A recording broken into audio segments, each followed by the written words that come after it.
IT job కోసం try చేస్తున్నారా? Coding tutor లో ట్రైనింగ్ తో పాటు stipend and 100% job guarantee.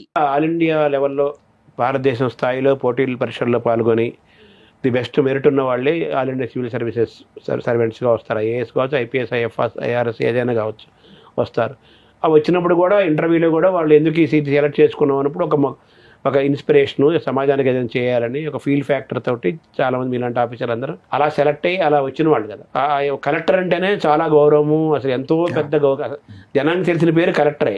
Correct. Chief secretary పేరు కూడా తెలియదు, కలెక్టర్ కూడా తెలుసు. కలెక్టర్ ఐఏఎస్ అంటే కలెక్టర్, నువ్వు ఏమవుతావు అంటే కలెక్టర్ అవుతాను, ఐఏఎస్ అవుతాను అనేది పెద్ద పేరు. ఇప్పుడు ఈ వ్యవస్థల బట్టి all India civil service IAS కావచ్చు, ఐపీఎస్ కావచ్చు, ప్రధానంగా ఈ రెండు సర్వీసెస్ పట్ల బాగా చెడ్డ పేరు ముట్టగట్టుకోవటము, వాటి పట్ల జనాలకు విశ్వాసం పోవటం, నమ్మకం సన్నగిలించడం, అవినీతి పెరిగిపోయింది అనుకోవటం, అలాగే ఎవరు అధికారులు ఉంటే వాళ్ళు కలిసి చేసుకుంటున్నారు అనుకోవటం, కులాలు ఒకరు అధికారంలోకి రాగానే వాళ్ళ మనుషులందరూ ఉండటం, మొత్తం ఇంకో రాగానే వాళ్ళు వచ్చేయటం, వీళ్ళ పక్కకి వెళ్ళిపోవటం, కొంతమంది పోస్టింగ్లు ఇవ్వకపోవడం, కొంతమంది ముఖ్యమైన పోస్టింగ్లు ఇవ్వటం, ఇలా జరుగుతోంది కదా సార్. దీన్ని చూస్తే మీకు ఏమనిపిస్తుంది? దీన్ని ఎలా చూడాలి? అదే ఆ ఇన్స్టిట్యూషనల్ ఇండిపెండెన్స్ పోయినప్పుడు, ఒక ఇన్స్టిట్యూషన్ గౌరవం ఉన్నప్పుడు దాంట్లో పనిచేసే వ్యక్తి గౌరవం ఉంటుందో అతను ఇండిపెండెంట్గా డెసిషన్ తీసుకోగలడు. ఇప్పుడు మీరు అన్నట్లు రకరకాల కారణాలతోటి రాజకీయాలు వీటిలోకి చూపెట్టడం, కులాలు మతాలు రావటం, దాంతో ఆ కుర్చీలో ఎవరు కూర్చున్నా కూడా ఇండిపెండెన్స్ లేదు. ఇండిపెండెన్స్ లేనప్పుడు న్యాచురల్గా తప్పులు జరుగుతాయండి, పొలిటికల్గా జరగాల్సింది జరుగుతాయి. జరిగినప్పుడు ఆబ్వియస్గా ఆ వ్యక్తికి గౌరవం పోతుంది, ఆ చైర్కి గౌరవం పోతుంది, అంతే కదండి. నేను అదే అంటుందండి. గ్రాడ్యువల్గా గత 40-50 సంవత్సరాల్లో మనం ఇన్స్టిట్యూషన్స్ని, వ్యవస్థల్ని వీకెండ్ చేసుకుంటూ డైల్యూట్ చేసుకుంటూ వచ్చాం. రైట్ ఫ్రమ్ అసెంబ్లీ కావచ్చు, లేకపోతే ఇంకొక అన్ని వ్యవస్థలు కూడా, క్యాబినెట్ కావచ్చు.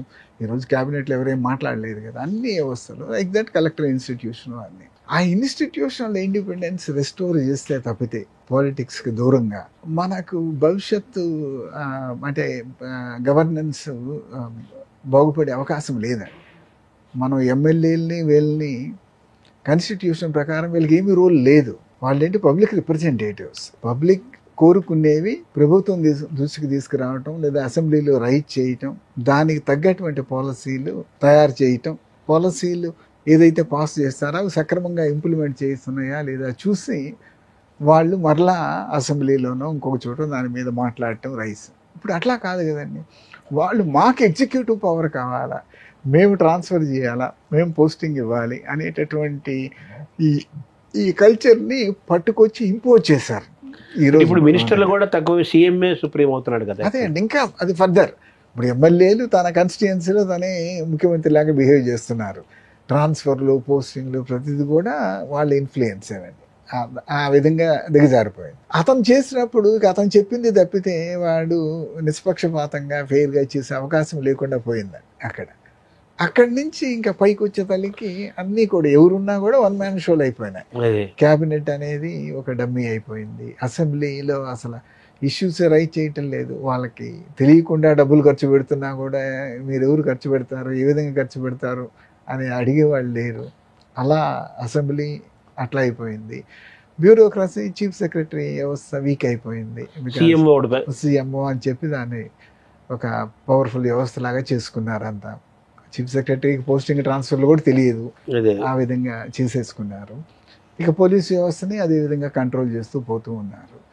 సో కలెక్టర్లు అదే విధంగా వీక్ అయిపోయారు. సో మొత్తం వ్యవస్థలన్నీ కూడా ఒక విధంగా మనము కంప్లీట్గా డైల్యూట్ చేసి డిస్ట్రాయ్ చేస్తున్నామండి. దీనికి ఫలితము ఓకే ప్రజలే అనుభవిస్తారు, ముందు వెనక తప్పదనమాట.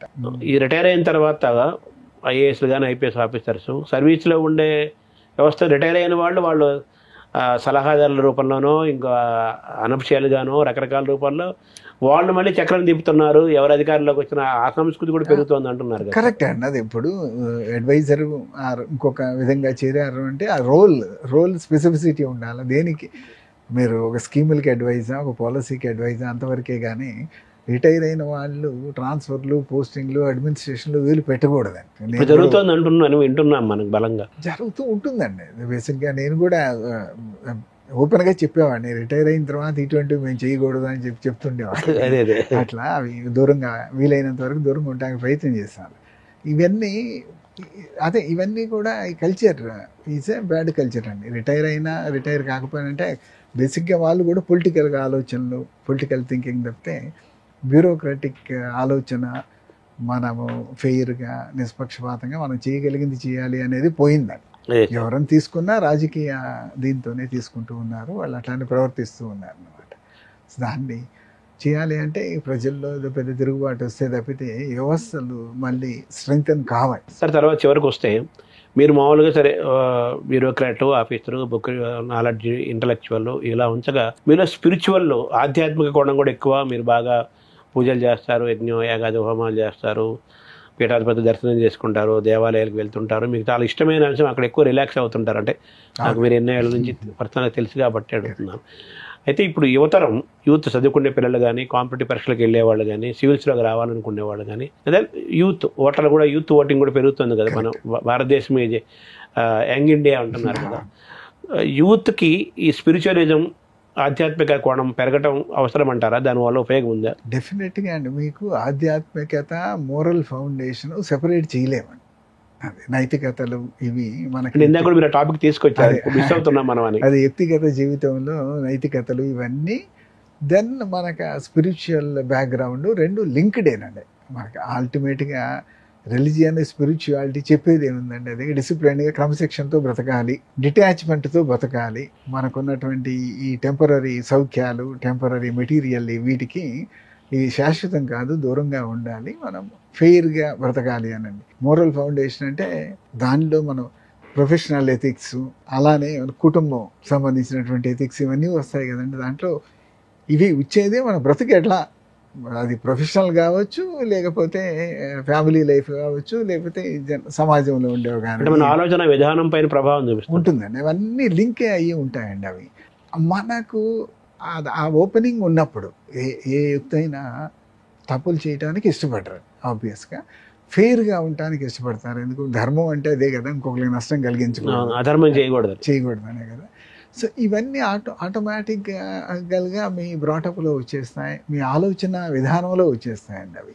సో తప్పనిసరిగా మన ఎథిక్స్ అనేవి, మోరల్స్ అనేవి ఏవైతే మనము స్పిరిచువాలిటీ, ఆ రిలీజియన్ నుంచి నేర్చుకుంటామో ఇవన్నీ కూడా ఇంకల్కేట్ చేయవలసినటువంటి అవసరం ఉందండి. ఏ రిలీజియన్ బ్యాక్గ్రౌండ్ ఉండొచ్చు, అన్ని రిలీజియన్స్ చెప్పేది అదే.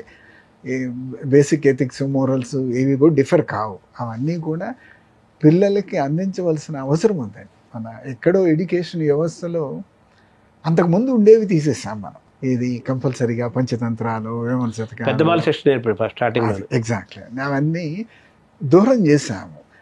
అవి తప్పనిసరిగా తీసుకురావాల్సిన అవసరం ఉందండి. ఇది ఏ విధంగా తీసుకురావాలనేది ఆలోచించాలి, తప్పనిసరి తీసుకురావాల్సిన అవసరం ఉంది. అదేవిధంగా మనకు ఉన్నటువంటి ఇన్స్టిట్యూషన్స్ లైక్ ఇప్పుడు టీటీడీ లాంటివి కూడా నేను ఉన్నప్పుడు కూడా ప్రయత్నం చేస్తున్నాను.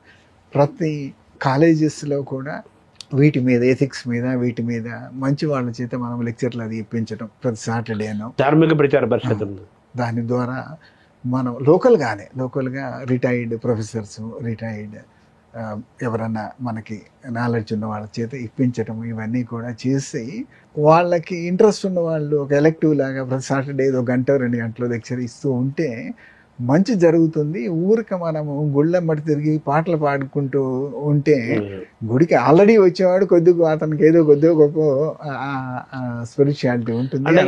గుళ్ళకి వెళ్ళేవాడు ఏదో కోరికలు, అవసరాలతో దేవుడికి బుక్కులు బుక్కొని వచ్చేస్తున్నారు కానీ కరెక్ట్ మానసికంగా ఆధ్యాత్మిక భావన కలగలేదు. అదే రిచువల్స్ మీద ఎక్కువ భక్తులు పెరుగుతున్నారు, దర్శనాలు పెరుగుతున్నాయి, ఆదాయం పెరుగుతుంది కానీ భక్తి భావం ఇంటర్నల్ రావట్లేదు, సోల్లో నుంచి రావట్లేదు. కరెక్ట్. దానికి ఫౌండేషన్ ఎంగేజ్లోనే వేయాలని, బహుశా మనం స్కూలు కాలేజ్ లెవెల్లోనే ఎక్కువగా అవి చెప్పిస్తూ ఉంటే ఇటువంటి లెక్చర్లు ఇవి, అటువంటి చిన్న చిన్న బుక్స్ కూడా ఎథిక్స్ మీద రాసి మనం అందిస్తూ ఉంటే గ్రాడ్యువల్గా అది బిల్డ్ అవుతూ ఉంటుందండి. ఎందుకంటే కొన్ని ఇప్పుడు అమెరికా లాంటి దేశాల్లో కూడా వాళ్ళనేది కొంత రివర్సల్ జరుగుతుంది. అది ఒకప్పుడు ఉండే విచ్చలవిడితనం పోయి మళ్ళీ కొంచెం ఫ్యామిలీ ఓరియంటేషను, ఇటువంటి స్పిరిచువాలిటీ పెరుగుతుందండి. ఇన్ఫ్యాక్ట్ చాలామంది ఇప్పుడు హిందూయిజం వైపు కూడా చూస్తున్నారు అమెరికాలో. ఇవి పెరుగుతాయండి, ప్రయత్నం తప్పనిసరిగా చేస్తే. ఆధ్యాత్మిక సాధన వల్ల దేశం బాగుపడుతుంది, కొత్త తరాలు బాగా తయారవుతాయి. ఇప్పుడు ఎన్నికల్లో ఎవరిని పెడితే వాళ్ళని ఎంపిక చేసుకోవటం కానీ, అధికారుల్లో కూడా అవినీతి పెరగటం కానీ, నీతి తగ్గిపోవటం కానీ, టోటల్ సమాజం యొక్క స్వరూపం మారాలి. కొత్త తరాలు, రాబోయే తరాలు బాగుండాలి. రాబోయే కాలంలో దేశము, రాష్ట్రాలు, ప్రజలు, సమాజం బాగుండాలంటే ఆధ్యాత్మికత చిన్నప్పటి నుంచే రావాలి అంటారు. వ్యక్తిగతంగా డెఫినెట్గా మీ వ్యక్తిత్వంలో మార్పు వస్తుంది, మీ ఆలోచన ధోరణిలో మార్పు వస్తుంది. వచ్చినప్పుడు అది మీకు వ్యక్తిగతంగా ఉపయోగపడుతుంది, మీ కుటుంబానికి ఉపయోగపడుతుంది, సమాజానికి ఉపయోగపడుతుంది. తద్వారా